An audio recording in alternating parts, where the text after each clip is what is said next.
2.5 hours. You want to be present here at the moment. Okay? Enjoy it. Gentlemen, everybody, thank you for taking out time today to come listen to Diksharthi Nishaben's lecture. It's really fantastic to see so many young Jains and young Jain professionals together at this spiritually enlightening event. I would like to thank Diksharthi Nishaben and her family for giving us their time. It is because of her journey and the choices she has made along the way that we are all here today. Some of us here are from the jewelry industry, and we work with diamonds and gemstones. We understand how a rough stone is fashioned into a brilliant and valuable diamond. What we sometimes forget in our day-to-day life is that the real diamond we need to cut and polish is within us. I would like to thank the Jain Center of America for hosting this event, and the Young Jain Professionals and the Young Jains of America for co-hosting and organizing this lecture. For those of you that may not be familiar with YJP and YJA, we have Beva Lajmera, current co-chair of YJP, to provide a brief introduction of Young Jain Professionals, and Parag Parekh is the former co-chair of YJA, who will speak about Young Jains of America. Many of the members of YJP and YJA are here today. Please feel free to ask them any questions about their organization and how you can participate. Last, I would like to thank Mehul Bhai Shah. He is the Vice Chairman of Jain Center of America, who was instrumental in organizing this event and giving us all the encouragement and guidance. I would like Beva and Parag to say a few words about YJP and YJA, followed by Mehul Bhai to introduce Diksharthi Nishaben. Thank you, gentlemen.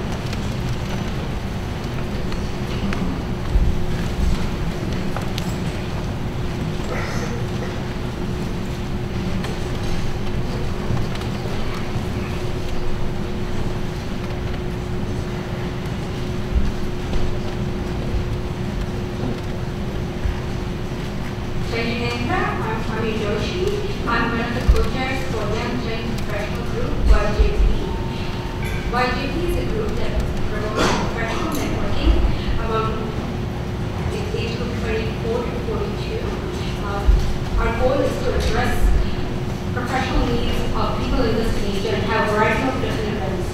We have grown quite a bit in the past year, not just regionally but nationally.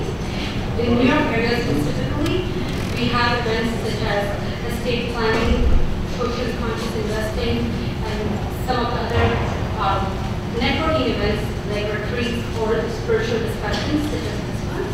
And we will talk to you more on how to get more involved if you're interested in being part of our GP.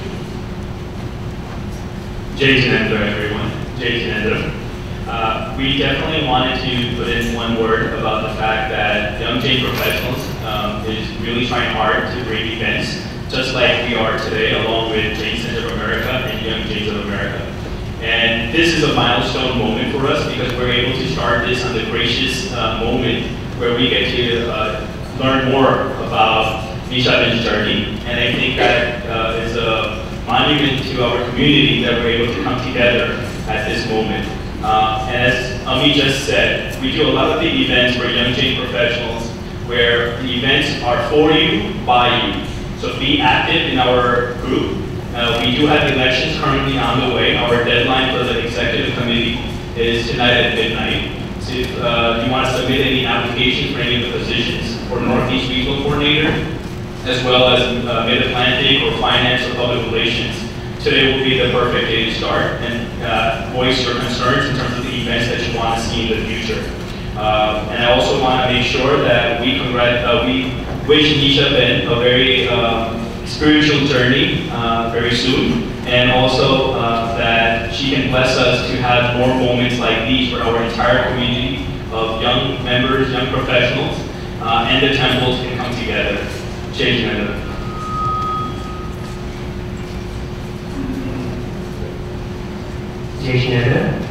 Jai Janendra, everyone. My name is Parag Parekh. I'm one of the former co-chairs for YJA. Just out of show of hands, who is not familiar with YJA in this room?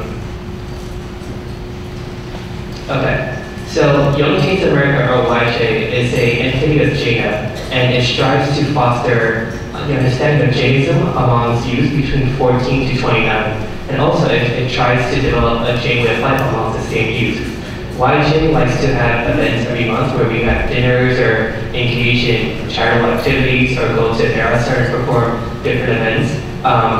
This coming Thanksgiving, in honor of, to commemorate all the turkeys that may be killed, YJ is hosting different regions across the country called Jib Day. If anyone's interested in getting involved with YJ, please go to yj.org, or please feel free to talk to me or one of the YJ members in the audience, and we'll be glad to connect you guys.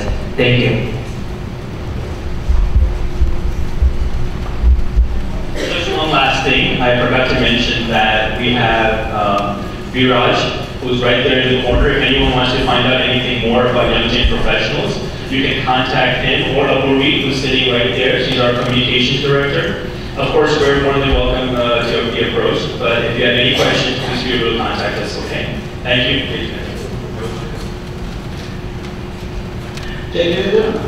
Pranam, Nishaben, Manojbhai, Manojbhai. Nishaben, thank you very much for giving us this opportunity, and I'm very glad to see all youngsters are here today, and it's a big thing for New York City today that YJ has joined hands together to make this event successful. And I urge them, going in future, if they can create an event every 3 months like this, would be a great thing for us to do that. Before I take any time, Nishaben, તમારો બહુ બધા આભાર રહે. અમારા બધાની બહુ શુભેચ્છાઓ છે. તમારે ભગવાન તમને ઘણી શક્તિ આપે અને ઘણી સફળતા આપે આગળના તમારા માર્ગમાં. As you all know, Nishaben, born in America, grew up in Bombay, and the last 10 years in New York City. And today we will hear from her own words, the journey to the soul. So, without any ado, please, I'll pass on to her.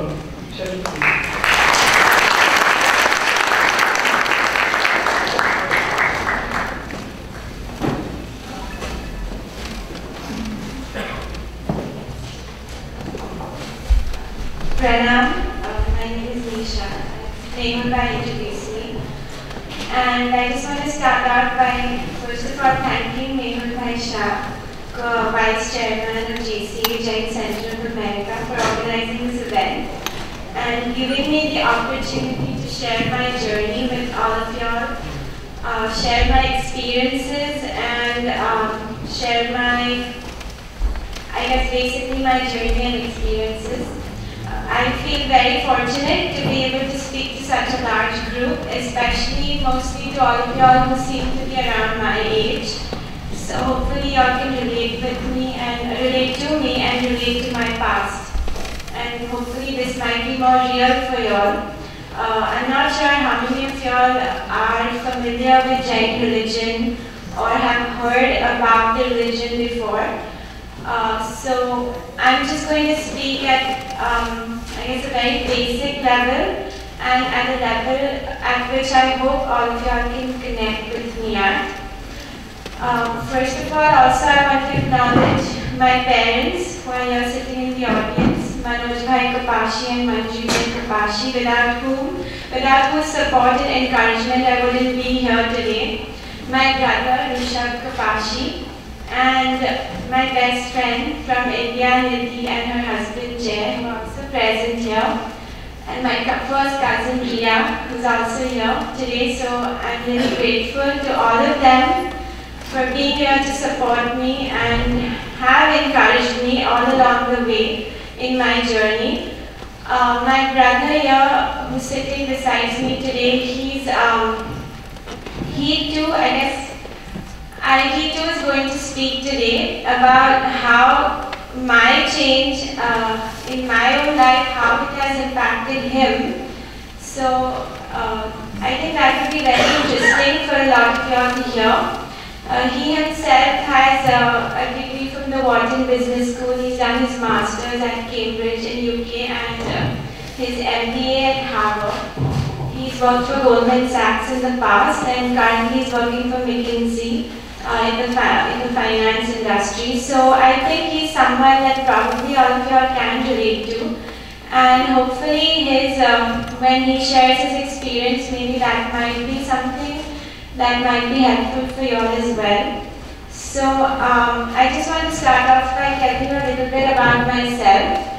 I was born in Poughkeepsie in upstate New York, but when I was a little baby, my mom came here to have me for her delivery so that I would have a US citizenship. But then I was taken away back to Bombay when I was just a little baby. And I grew up in Bombay. For those who are from Bombay, I went to J.B. Benton High School, after which I went to Jai Hind College. And then I decided to pursue my further education in America because my brother was studying here in America at the time at UPenn. And I guess also at that time it was a big trend in India to come abroad and to study abroad. So I decided to apply. I was interested in fashion designing. So I applied to the Fashion Institute of Technology, which is here in New York City. And I did my first year in Florence, Italy, where I studied fashion design. After which I came to New York to complete my undergrad, and I switched my major to fashion merchandising, which is more the business side of fashion. I graduated and then I went on to work for J. Crew as a fashion merchandiser at their head office here at Union Square. And it was during this time at J. Crew when from within I started changing and my goals and priorities in life started changing. I started redefining what my source of happiness, basically, more than anything.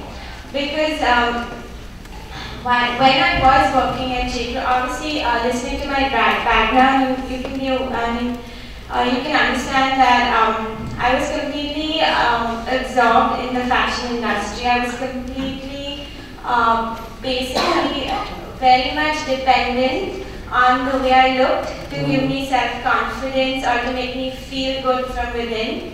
I was very much dependent on the clothes I wore or the brands I carried to give me that sense of fulfillment or completion from within. And I basically was looking for happiness in the external world, in the material world. It was extremely important to me, especially when I started working at J. Crew.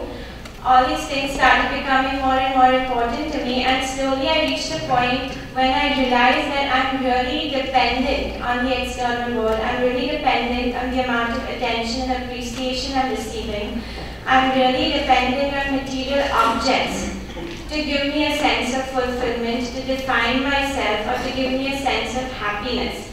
And I realized that, in fact, being so dependent on the outside world, being so dependent on material objects, on brand names, on attention and appreciation from others was, instead of giving me, real fulfillment or happiness, it was instead making me feel more discontented from within. Instead, it was making me feel more unsure about myself. It was giving rise to feelings of jealousy and competition. And further, I think it was making me quite a superficial person. I don't think that, I was so dependent on all these things to give me this sense of fulfillment, and that's when I realized that this is not the direction in which I want my life to go, and this is not the person who I want to be.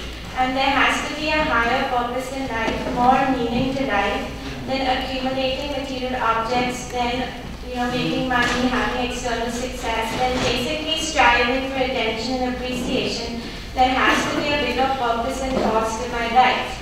And I always had this thought within me that every time, when I'm at my deathbed, when I'm about to die, I want to look back on my life and feel that I've lived a really meaningful life, that I lived a very purposeful and impactful life. And I felt that by doing this job, sitting in front of a computer, pretty much, I would say 60% of the week, 70% of the week, I felt like if this is how I continue living my life, I'm not going to die with dissatisfaction, that I lived a purposeful or meaningful life.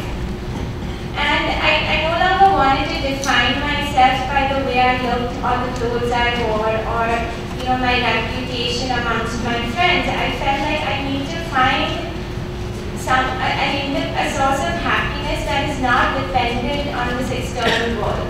And fortunately for me, at that point, I attended a YJA convention in Chicago, which is probably about 6 years ago. And for the first time in America, I met Jain people who were my age and who had somewhat spiritual background in the sense that they thought beyond material world, material success. And at that convention, I also heard a non-Indian man, a white man, I think his name was Mr. Will Tucker, the author of World Peace Diet, and he spoke about veganism and how cows are treated at that convention. And all of that really made a very lasting impact on me, just meeting individuals who are not so concerned about material success and meeting individuals who had, who just thought differently from what I was used to thinking, and knowing that they were Jain and had some faith in spirituality, religion was very interesting to me. And some of them happened to be from New York City, and they used to go to the temple in Queens, the Jain Center of America in Queens, once a week. And I too, because of their friendship, started visiting the temple, and even though I had been in New York City for almost 6 years now, I guess I was so carried away with the material world and the world of striving for attention, appreciation. That was basically my life at that point, that I didn't even know that a Jain temple existed just like half an hour away from Manhattan. And for the first time I got introduced to the Queen's Temple. And I started going there once a week, and it so happened that at that point there was a youth discussion on every Sunday. It was known as the Jiva Group, and it was run by Sushmita Ben Mehta, and she used to basically sit with kids my age, talk about Jain philosophy, talk about in a very simple manner and in English, and I started going to those talks, and one sentence that she repeated over and over again was, "You are a soul, you are not this body." She said it with such passion and conviction that you are a soul, you are not this body. And that really made a lasting impression on me and really got me thinking that, it got me questioning more than anything that, if I truly am a soul, I am not this body, what does that even mean? And, currently I am, which basically translates into the fact that I am not even really Nisha, which is the identity given to me related to the body, but I am something separate from being Nisha. I am something separate from this body, and I am a soul, but in fact. And my awareness that I am a soul, wasn't there until I started going to these discussions, and it really got me interested and really got me curious. And it also got me thinking that currently all my energies are totally focused on everything but the soul. And if in fact I truly am a soul and I am not this body, then I need to start understanding what a soul is, who a soul is, what is it that gives the soul fulfillment and happiness. And I need to start now focusing my energies more towards who I truly am and what I am. And also, because of this realization, I started questioning what is the nature of the soul, what do you mean by soul, and a series of questions came up in my mind. And then I got more and more interested in learning more and more about Jain philosophy. And as I learned more and more, I found that the happiness of the soul actually lies within itself, and that in fact being dependent on the material world or being dependent on relationships or being dependent on other people is in fact unhappiness for the soul, because the happiness of the soul actually lies within itself, within its own virtues. And when one changes their focus from the soul to the external world, that in fact leads to pain and suffering for the soul. And I was experiencing basically a beggar, begging the material world for happiness, begging people to give me happiness, begging objects to give me happiness, begging relationships to give me happiness. I was looking for happiness everywhere, and of course I hadn't yet received it, and therefore my quest continued, and therefore, every day a different desire would crop up within me, which I would run to fulfill. And fulfilling that desire did not necessarily translate into me attaining true fulfillment, or attaining satiation, or attaining happiness. And I was noticing that within me. And learning about the soul and learning that I in fact am separate from the body. In fact, just knowing that one simple fact, that one simple philosophy really liberated me drastically. Like initially I used to define myself by the way I looked. And I was always so self-conscious. I was always so uneasy, always wondering, what do people think of me? What kind of impression am I creating when I go out or when I'm in a room? What do my friends think of me? I mean, I was always so self-conscious, and somehow just knowing that the way the body looks is really not my true beauty, and that I, as a soul, am separate from the body.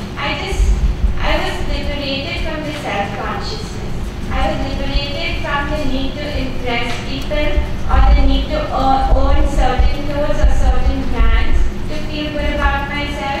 I just felt so liberated, and I felt so empowered, in a sense, that I no longer need to be dependent on the dependent on the attention I receive from others to give me true fulfillment. And just knowing that, it gave me such a huge sense of relief, and no longer was I living my life to impress others, no longer was I living my life to seek attention and appreciation, no longer was I living my life for others, and no longer was I looking for happiness in the external world. And just that very change in attitude, change in perspective, just enhanced my life, the quality of my life, the quality of my being. It just gave me so much, I guess, self-confidence in a sense. It just gave me so much just peace from within. And just having that experience convinced me that there is some truth to this Jain philosophy, there is some truth to the existence of the soul, and I want to explore this further, and I truly want to experience the happiness that lies in the soul, because that happiness is one happiness that is independent of everything external. No longer do I have to seek out a certain companion, no longer do I have the need for people to praise me, no longer do I have the need to own certain brands or wear certain clothes to feel complete from within. And just knowing that empowered me tremendously and liberated me tremendously. And basically, as I started exploring this philosophy more and more, I slowly started finding my job worthless and superficial. Primarily, one of the reasons being that I was working for the fashion industry, and it is one industry that promotes the thought process that clothes define you, or you derive your sense of self-worth by the clothes you wear or by the way you look. And I mean, I know working behind the scenes how the marketing team works to kind of convince its buyers that they are something because they own a certain brand.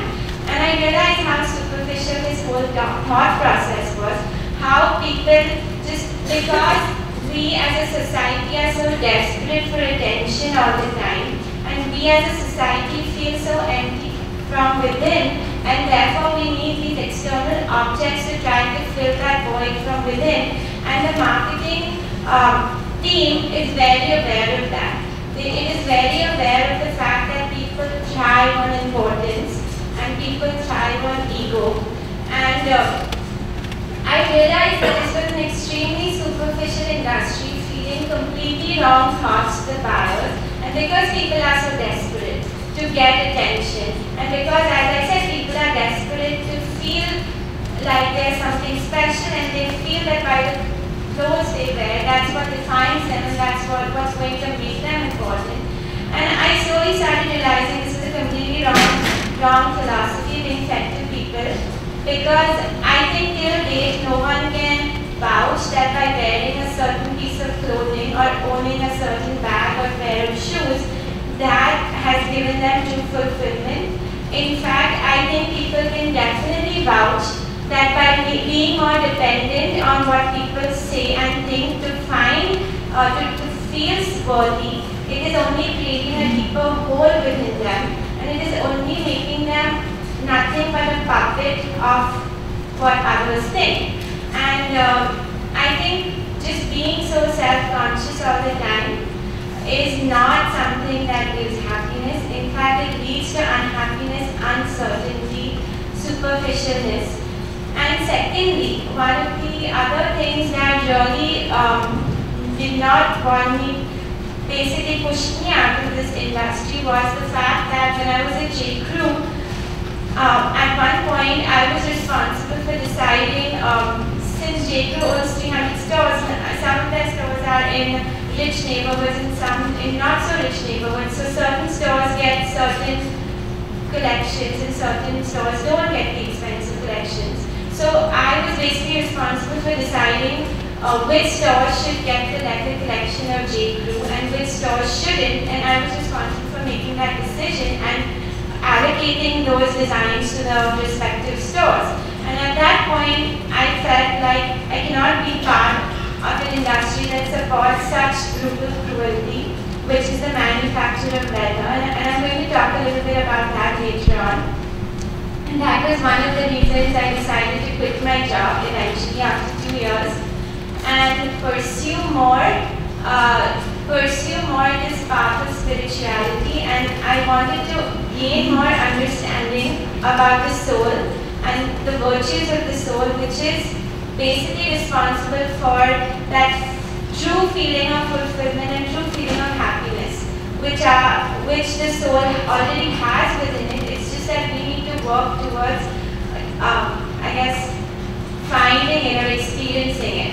So I decided to quit my job and actually travel to India, where people who have renounced the world, who have renounced material cravings and desires, who have renounced